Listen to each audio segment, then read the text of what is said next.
Going to go do a quick review of today's trades. The first one was AKER. This is the only one that we traded today. It did match all of our requirements. We had the more than 1 million the first bar. We had about 2.45. We had a really nice consolidation. This is exactly what we look for. Um, and we had a breakout. The one thing that I did not account for in this was the volume. And let me show you what the volume looks like. Uh,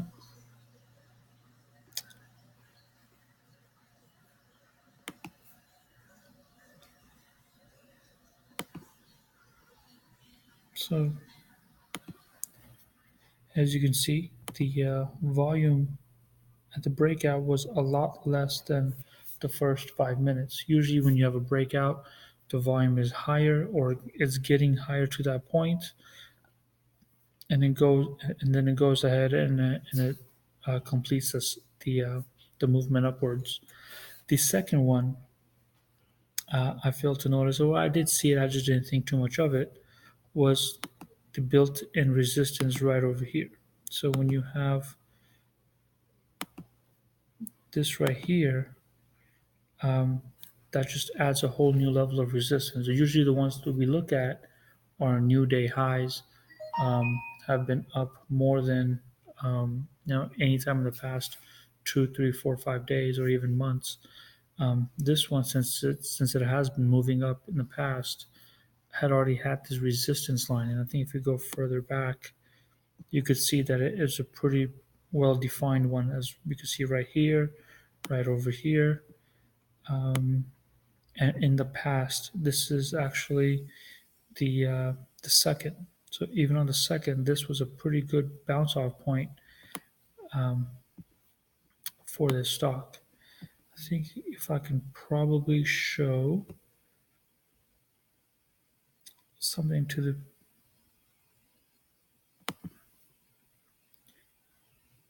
I'm going to go ahead and show the volume by price, and maybe that will help us in determining what's really going on and what the support was. So here we have our first 5 minutes, and let me just zoom into what we really care about, which is this much right here. Oops. Zoom out. And as you can see, this is a pretty good point at 42 cents. That is a very good resistance point, and if it can pass that and stay above it, it will become the new support. And you also have it down here, where you usually bounced off of from the past. So you don't look at this when you're live trading. These are more to set your supports and your resistance levels, or just to assist you in that.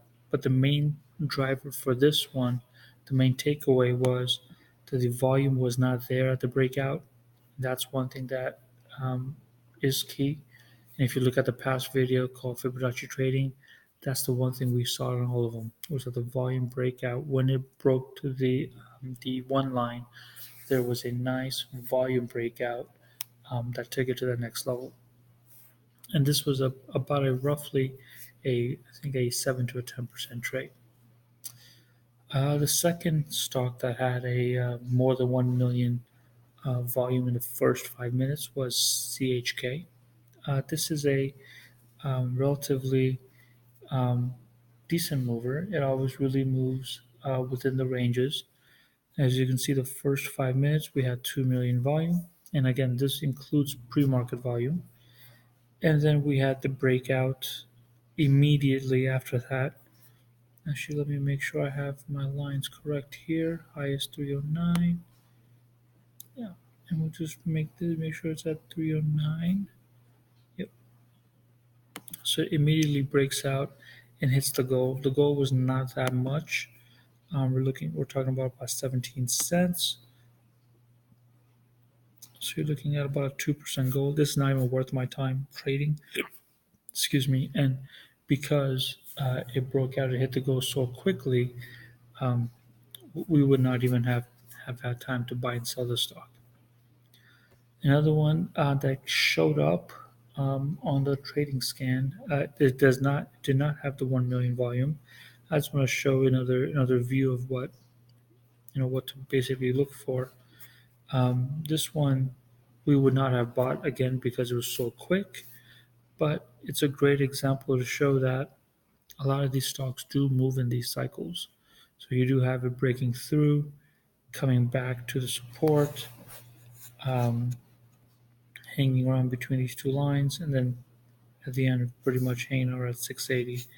There was a big volume breakthrough here, and you do see substantial volume, at least half, um, or actually a little bit more than total of the first bar. So the breakout volume was a lot higher than the first 5 minutes.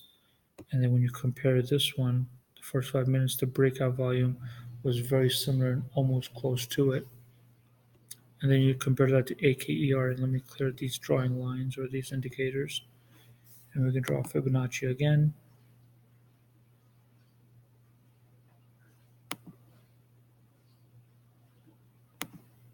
Whereas the breakout volume here was not even half of the first 5 minutes. So that's the one thing that we need to keep in mind while we're trading, is that the volume has to be key moving forward. There were none other ones that really stood out. Um, a lot of them hit, like NVAX. There's a nice little breakout right here, hitting the goal. It's about a 5 to 6% move after that breakout, but nothing too exciting that um, was moving today. It's pretty much a recovery day from the Dow being down. A lot of people probably stayed out of the market, but as you can see, that doesn't really affect our trading. It may make things a little bit more volatile, a little bit more fast, but overall, today would have been a good day to just get out around the 42, 43 range. We got in about 41. We sold at 40. We barely lost anything, so it's not that big of a deal. Um, but to just be more aware of where the volume sits, and not focus too much on this range right here. This is a little bit over 10%. That's it for today.